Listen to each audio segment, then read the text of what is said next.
Lush on with us today to talk about some financial strategies that literally he's walked me through January of this year. I mean, we're in a challenging economic time right now. Michael, I think you could probably attest to that. There are a lot of people that are fearful right now. They don't know what to do. What do I do with my cash? What do I do with my real estate? What am I doing about inflation running rampant? I see conflicting information, even from people who seem to be financially savvy, some of the financial gurus and people on CNBC.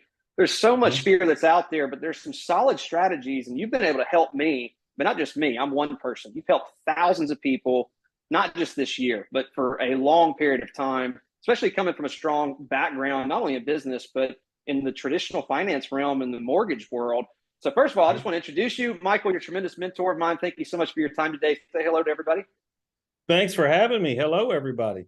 We're so glad to have you on here. So let's talk about that real quick. I know you and your team, a robust team of financial experts, have really keep an eye on what's going on in the markets today. And there's a lot of fear that's out there. What would you say to the average person that's listening to this today who says, man, my wires are crossed. There's so much conflicting information. Where are we actually at right now in the world today? What's going on and what can I do about it from a surface level?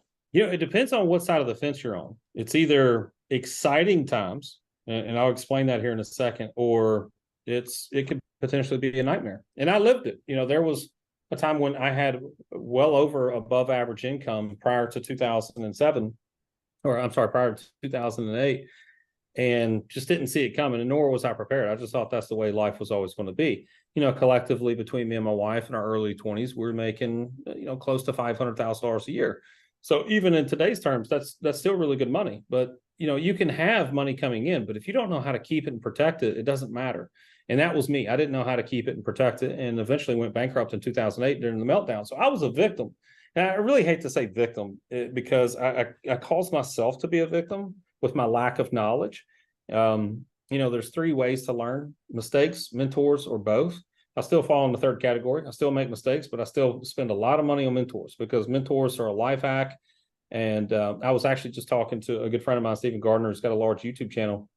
He's got a father-in-law that's really wealthy. And he asked his father-in-law, said, what is the difference between rich and poor people? And he thought it was going to be some easy answer, like rich people invest and poor people spend their money, which is a solid answer, but it's one we've all heard. And he said the difference is rich people can pay people to get a shortcut. And what he means by that is rich people have financial planners. When you get to a certain point, and I'm not saying that I'm rich, but I am a multimillionaire, but it's all relative, right? I don't feel like it. Net worth is a big difference of what you have in your bank account. So I pay people to do things. I have an amazing CPA, and to build and scale this business, I didn't do it by myself. I built a team around me of experts that kind of helped me build this. And that's what you need to do. You need to understand how to delegate, where to find information, where to get access to tools and appropriate information to easily execute. There's this myth out there that in order to get ahead, there's a lot of these things that are just exclusive to the elite. And that is not the case at all. The only thing that is preventing them from executing on some of these strategies is lack of information and lack of a coach. And so that's where we come in. We show people like, hey, it's as simple as, like, for instance, in your scenario, a home equity line of credit. People never thought of a home equity line of credit being a really cool tool to not only beat inflation, to beat rising interest rates, but also to get ahead and have access to capital to leverage to acquire cash flow assets. So we teach people how to do that. But, back to the fear factor and the victims versus victors, in that last recession, you had people that were prepared. And the reason why you had the camp that was excited is they really look forward to recessions. So they're excited for recessions because that's when they exacerbate their wealth exponentially. That's when a lot of things go on sale. If we look at 2008, what went on sale? Residential real estate. That went on sale. This go around, it's going to be commercial real estate. That's going to go on sale. Real life example, you've been to my office. It's a nice Class A commercial building. We're on the bottom floor, unfortunately. But anyways, we're here, and they're already going around the building asking people if they're going to renew their lease. I'm like, I've got over a year before I have to renew my lease. Why are you even asking me? And it's because of a commercial credit crunch. A lot of these banks have overextended themselves, especially when you talk about commercial paper. There's typically on 3-year ARMs. ARMs are adjustable rate mortgages. So you look at the rates that they got 3 years ago versus what rates are about to adjust to now, they can't afford it. So they're building projections in the balance sheet so that they can go and present this to potential investors to probably offload this building is my assumption. I don't know if I'm right, but we're half full in this commercial building. And so you've got that going on. So there will be a commercial credit crunch because banks have overextended themselves versus what they have in deposits at banks. So in a given year, you naturally have about 100 banks that either fold or fall under a larger bank, whether it's a regional bank, community bank falls under a regional bank, or a regional falls under a national bank. In the next 12 to 18 months, we're probably going to have 10 times that amount because of this commercial credit crunch. Now, that's going to have a ripple effect into residential as well. But, back in 2008, what went on sale? Real estate. So if you had $1 million, not just yours, but if you knew how to execute, because it's easy to find the buried treasure, whether you have it or somebody else has it, there's capability of getting access to those dollars. There's a difference between having an abundance mindset and a scarcity mindset. A scarcity mindset says, I don't have $1 million, so there you go. Nothing I can do about it. I got a buddy, business partner, Edmund Fontana, who now is probably well over 100 transactions in real estate between himself and Nate, doing commercial, international properties, et cetera.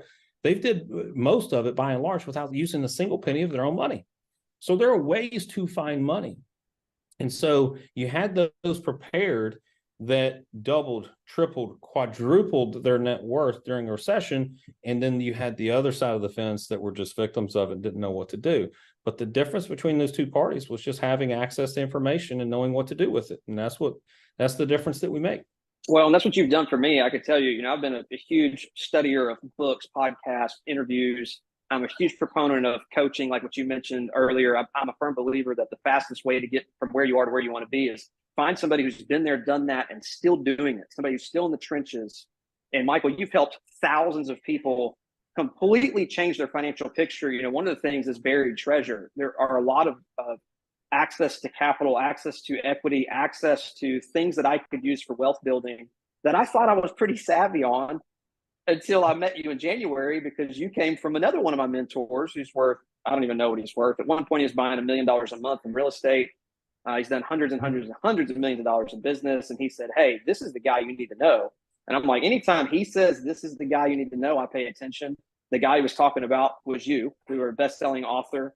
With your background, I'd love for you to chat too. Like, what made you change? Because you were at the top of the game. Correct me if I'm wrong, because I don't want to misstate any facts, but I think you're one of the top mortgage professionals of one of the largest mortgage companies in existence at the time. Obviously doing really well, but you had met somebody kind of like when I met you, who just shook everything that you knew. And you decided to walk away from something very lucrative to create literally a financial education company. And you're so passionate about it. It's the reason why you help so many people. Talk about that for a moment, if you don't mind, of how this even came about. Yeah. So in 2007, actually on my birthday in 2007, the firm that I was working for was the 9th largest lender in the country. And I was a senior executive with that firm. And we saw it coming months in advance. I'll give you some real quick stats. So July of 2007, my branch was probably doing 450 to 500 units a month in mortgages. And then by September, we were doing less than 50, because it was like somebody just turned the lights off on the secondary market, and we were heavily a subprime company. And when I say that, people are like, oh, you were one of the ones that caused this. No. Less than 1% of our paper was the fog up a mirror, you get a loan type stuff. Like we had what we called a net tangible benefit, where we had to save you money on a monthly basis. We had to be reducing your term, giving you cash in hand, et cetera. And we had some pretty cool innovative products at the time that you can't really get to this day. Just because of regulation, the know-it-alls politicians come in and say, no, this is how it's going to be, because we haven't ran a business a day in our life. Actually, they have. They ran a brothel in the ground in Vegas. But yeah, they can't run a business. They can't manage their money. In fact, they just, what was it? I think I read a stat that was it 20, not 20 billion. It was a lot of money. I'm trying to think of the exact number of money it was, but it was a lot of money in the last 20 days that this administration has spent. I want to say close to $2 trillion in the last 20 days. They're not good stewards of our money. So let's not learn from them. Let's learn from the ones that are actually doing it. You got two families. You got the Vanderbilts and you got the Rockefellers. Well, we don't talk about the Vanderbilts anymore, but everybody still knows the Rockefellers. Why? Because they still have their wealth. The Vanderbilts don't. Anderson Cooper talks about it sometimes on his show. He's a descendant of the Vanderbilts. He didn't get a penny. That money's gone. Rockefellers still in control, still have it. And you think, okay, well, it's because they had money and they came from money and they have access to things that we don't. To a certain extent, that is true. But if you look at the principles and strategies that they have in place, they consume the same products that you and I have access to. And that's what we'll teach in this event coming up on October 23rd, is the Rockefeller strategy for the most part. And some of my own flavor to it, right? With home equity lines of credit, business lines of credit, et cetera.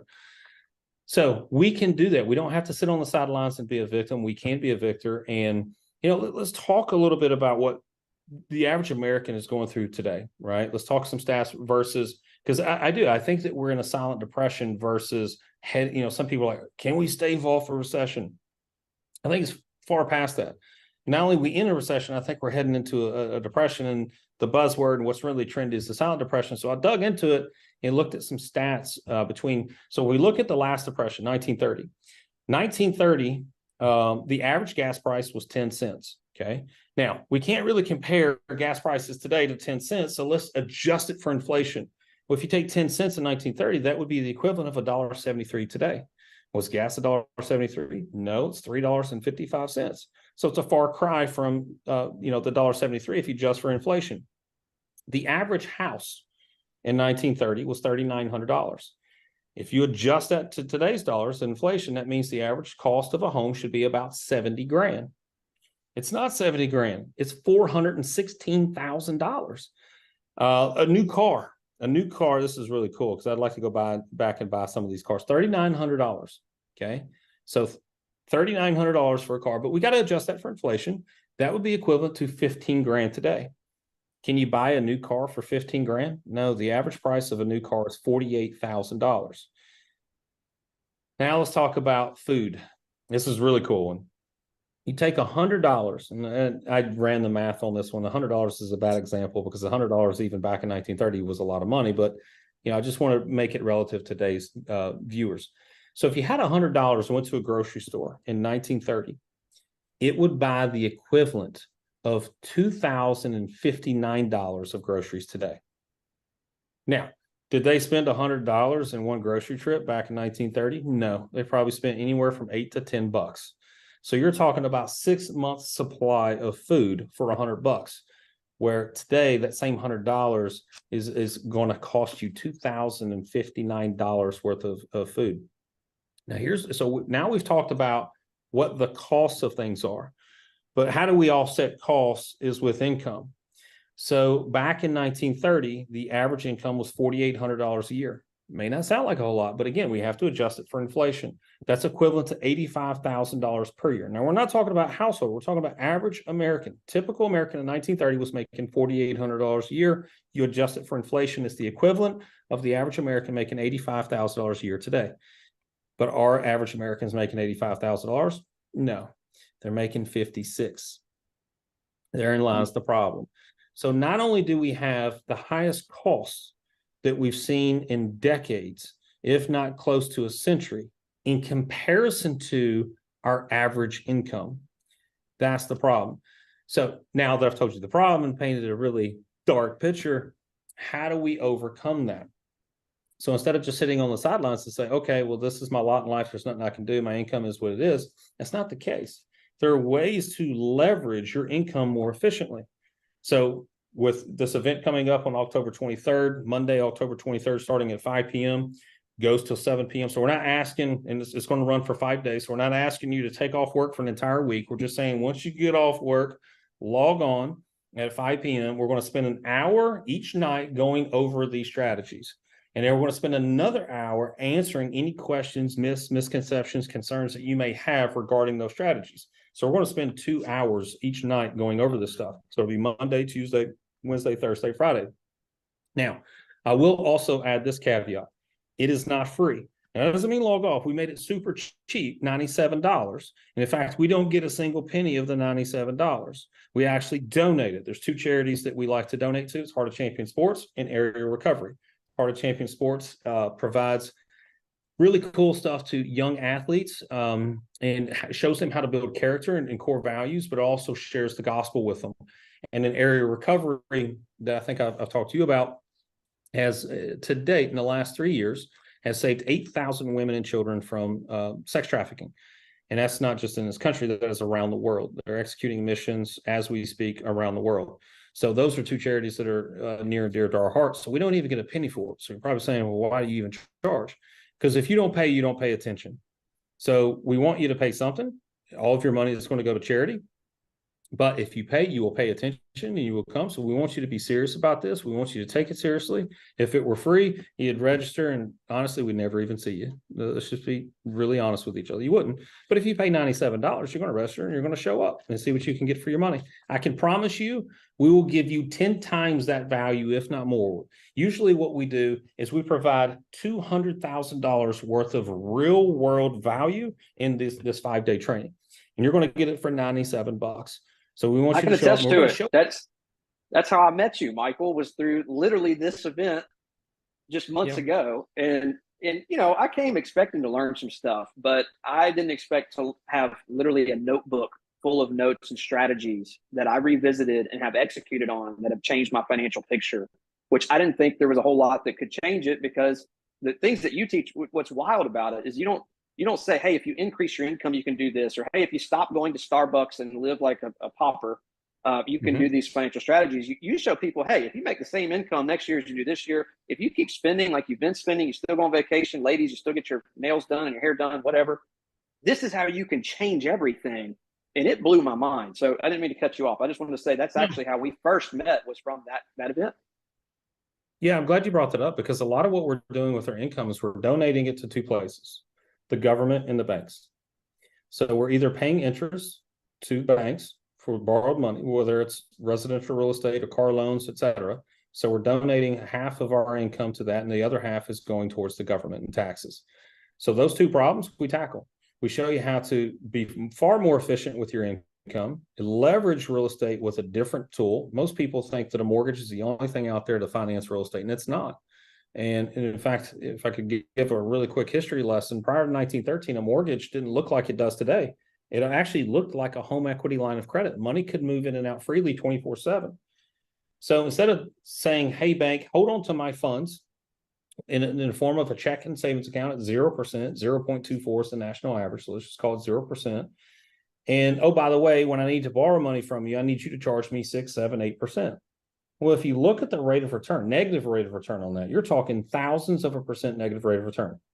Now, if you talk to a financial planner, because all of us are, when I say all of us, the average American is consuming, 98.5% of Americans are consuming mortgages, right? And I forgot to even get to the story of my mentor, of how this all came to be, how I went from mortgages and abandoned the mortgage world and became the enemy to the mortgage companies. But I'll get back to that here in a second. Where was that? HELOCs, right?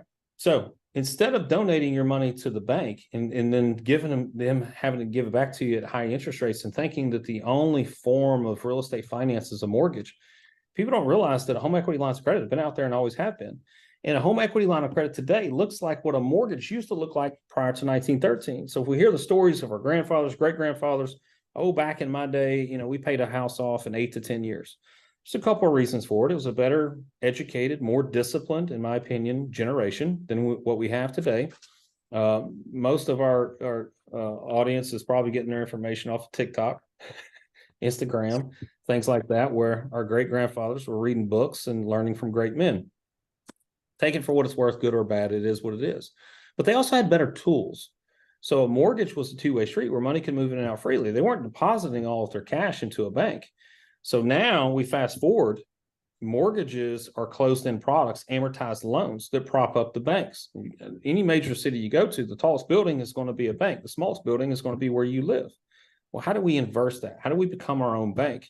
So with a home equity line of credit, since money can move in and out freely, that's a great place to store cash. And what it does without changing your budget is you now are in control of how much interest you pay. And our average client saves $170,000 of what would otherwise be interest payments to a mortgage by just flipping what debt tool they have.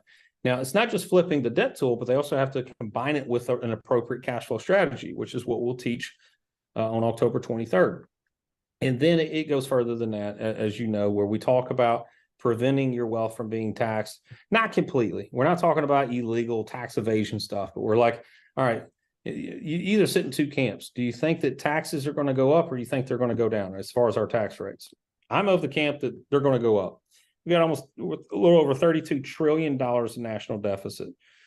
Do we really think that they're going to lower our taxes? No, they're going to increase our taxes in order to offset that deficit. Then they'll just spend the rest of it anyways, but they're going to increase tax rates. So if we know that the last administration lowered our tax rates, why would I forego and put money into government controlled plans like a 401k, IRA, et cetera, put it in there only for it to be taxed at a later date? A lot of people think that those are tax-free accounts. They're not. They're tax deferred, which means at some point you are going to have to pay taxes on that. Now, why would I defer it at a later date to be taxed to whatever they decide to tax me at? Instead, why don't I go ahead and pay taxes on it now, since the tax rates were reduced in 2016, right? Technically 2018, reduced in 2018, pay taxes on it dollars now, then put it in a vehicle that can never be taxed again. That's the smart way to do it. That's what the Rockefellers did versus what the Vanderbilts did. That's why they still have their wealth, and their ancestors still have their wealth, where the Vanderbilts spent it all. So we're going to go over a lot of these cool things over 5 days, and I think it's going to blow a lot of people's hair back. But back to why I abandoned the mortgage industry. Had a wealthy mentor back in 2009. After, that meltdown, I went broke. I was just like, I know how to make money, but I don't know how to keep and grow it. So I had a mentor. He owned a hedge fund. Actually, his hedge fund gave us money, $25 million, to resurrect again as a new mortgage company. So he was out of Connecticut, and his parents lived in Nashville. And from time to time, he would fly into Nashville to see his parents and stop by my office to, one, check up on his money, but two, kind of mentor me, see how things are going. And it was one visit where I said, I'd like to get in your sphere of influence, in your wheelhouse. And I do mortgages, obviously. You by default technically own this company via your capital. So if I can get in your pockets and get introduced to some of your friends, they do big homes, big mortgages, big paychecks, big commissions, you get your money back faster. He said, it's all well and good. He said, but we don't use mortgages to finance real estate. And I said, that's kind of what I thought. You pay cash. He's like, no. He said, then you don't understand what a hedge fund is. Hedge funds, we're the king of using other people's money. So I was like, okay, so you use other people's money. What are you talking about? He said, we still use bank money, cheap cost of funds, simple interest lines of credit, like business lines of credit, commercial lines of credit, home equity lines of credit, leveraging shares of your company. A lot of people can't do that, so I don't talk about that a whole lot. I want to talk about it from what the average American who doesn't own a company, what they can do. So I was like, that doesn't make a whole lot of sense. He said, Michael, I'll be honest with you. Mortgages are financial crack to middle America. The poor can't afford them and the rich don't use them.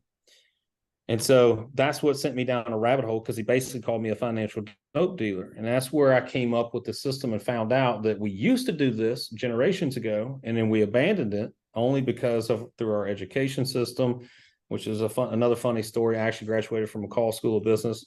It was named after Hugh McCall, and if people were watching this know that name, it's because he started Bank of America. And all it really was educating me to go perform a job for Bank of America is really what it was. It wouldn't really call it a business school. It was more of, hey, we're going to teach you how to be the hamster on the wheel. That wasn't for me. I've never been good with rules.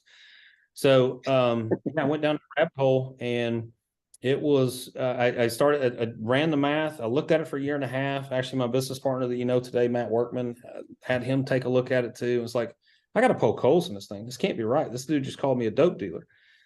And he's like, man, it makes a lot of sense. So I was the guinea pig. I jumped in head first, did it on my house in 3.5 years. My house was paid off. Same income, same budget, still took vacations. Didn't do the Dave Ramsey thing. I did teach Financial Peace University at my church. It's good when it comes to getting on a budget. I don't think there's any way around being on a budget. You need to stay within your means. But in today's time, you can't budget your way out of some of this stuff. Like for instance, we have so much opportunity in technology in front of us that I think it's easier to go make $1,000 versus save $500. That's how much opportunity we have if you know where to look. So I paid my house off in 3.5 years, and then I was like, you know what, I'm going to build a consulting company around this, and said, see you later, mortgage company. And now I'm the enemy to the mortgage world. Well, I'm thankful for you, and I'm thankful for your education company because it's crazy just how much opportunity we had. You think about like dead money. You own a home, you have a mortgage, and by the way, just to be clear for those that are listening, I was confused when you mentioned the home equity line of credit the first time at the beginning before I went through the entire education. I thought that that was an additional thing attached to my mortgage. Like, oh yeah, I have a mortgage, I have a great interest rate, and I'm going to get this second loan with a home equity line of credit. And you actually can teach people, no, you actually can do away with your mortgage. And you'll get into that in the training, I know. But yeah, this Mhm. can actually replace a mortgage rapidly, quick, and then give you access to that equity. Because what's crazy to me is that, I had a home and I had some equity, but the equity was just dead. It was locked. The only way I could get it was to get a second loan on it or refinance my home. And then you refinance your home, you get closing costs and all these fees and loan origination fees and all this crud, to get And you start that. the amortization schedule all over again. And you start the amortization schedule again, which is crazy because it's robbery, it's theft. I mean, most of your money goes Mhm. to interest. Your first 6 years, I think, is mostly interest payments. It takes over 16 years to start paying more in principal than you do in interest. It's It wild. was 18 years. Now that rates are higher, it's longer. So yeah, it Gosh, takes it's it getting used to worse. take 18 and a half years. Yes, it's getting worse. It used to take 18 and a half years where your payment affected more principal than it does interest. And that's an amortized loan versus simple interest. Which is so cool because now, through your education, you can use that equity. You can actually use it to grow it at a rapid race to pay that property off. But then you can also use things instead of having your money in a checking account or a savings account, it's dead, it's being inflated away. You can restructure all of that with your existing cash flow to wipe out debt lightning fast, in my opinion, while growing your wealth at the same time. You don't have to sacrifice one for the other. You could do both, which is Mhm. fascinating to me. So, listen, I'm excited to be on there again. I'll be taking notes again. I love all of your education. I love your entire team. That's why I came to visit your office. What you guys do is transformational. It's absolutely amazing. So I encourage everybody to get registered for the event October 23rd. You don't want to miss it. It's an hour each night plus a Q&A that you have access to, which, by the way, you learn a lot in the Q&A because people ask some really smart questions and you get to hear what their answers are. And I'm telling you, it's transformative. So I'll be on there taking notes. Anything else you'd like to share with everybody today, Michael? Yeah, your dollars, you work really hard for your dollars, right? And I don't want to diminish people that like, hey, I only make 40 or 50. You work hard for it. It's the same value as somebody that's getting 400 or 500,000. You work hard for it and you need to protect it. What you need to understand is your dollars need to get a job. You need to wake them up. And the way that we have been institutionalized to think is that we park our money, we segregate our income, we park it in a checking account where it's not working for us, it's not doing anything for us, it's sleeping money, and then we borrow it at a higher rate from the banks. That uh, banks are in the flipping money business. So for those that are into real estate, that are into flipping houses, that's what banks do. They flip money. Well, two can play that game. We can also flip that money. So we need to give these dollars a job. And every dollar that comes in not only works for you, but it's actually liquid to you 24/7. So if you need it in times of an event where you need to survive or thrive, that's really where my mind goes, is the opportunities. Because once you have capital, opportunities, you'll spot it every single week. When you don't have capital, you wouldn't know one if it smacks you in the face. So we show people where to find that capital. It's already in our backyard. We just got to know how to access it efficiently. That's so true. And there's a lot of strategies to it. There's a lot of information to it. But the cool thing is that the average person can do it. I Mm-hmm. sat down with what I thought was my great financial picture and restructured it all, and it made so much sense because the way you guys are able to deliver the information to the everyday person, which I can appreciate. Because those that do know me know that I'm a business guy. I've been building companies for 17 years, but on paper, I'm a college dropout and a former construction worker. So I need it simple. I don't need an MBA on all this stuff. I need, hey, this is Kevin. This is what you need to do step by step, and your team does it the best. I'm convinced for sure. So I'm so grateful for you guys. Thanks. I appreciate you having me, Kevin. Yes, sir. Appreciate you. We'll see everyone on the event. But the event is called Create Your Own Economy. Yeah, that's essentially what we're going to do. We're going to show you how to insulate yourself from rising interest rates, from falling stock markets, 401ks disappearing, et cetera. We're going to show you how to protect it and grow it efficiently. It's not a get rich quick thing. It's not something that's going to happen overnight. That's not what we're projecting or even promising. But if you are a good student of this and practice this for several years, then you'll notice that you'll wake up and you're like, wow, I'm in a different spot financially than I was a couple of years ago. Absolutely. So thanks again, Michael. Appreciate it. And we'll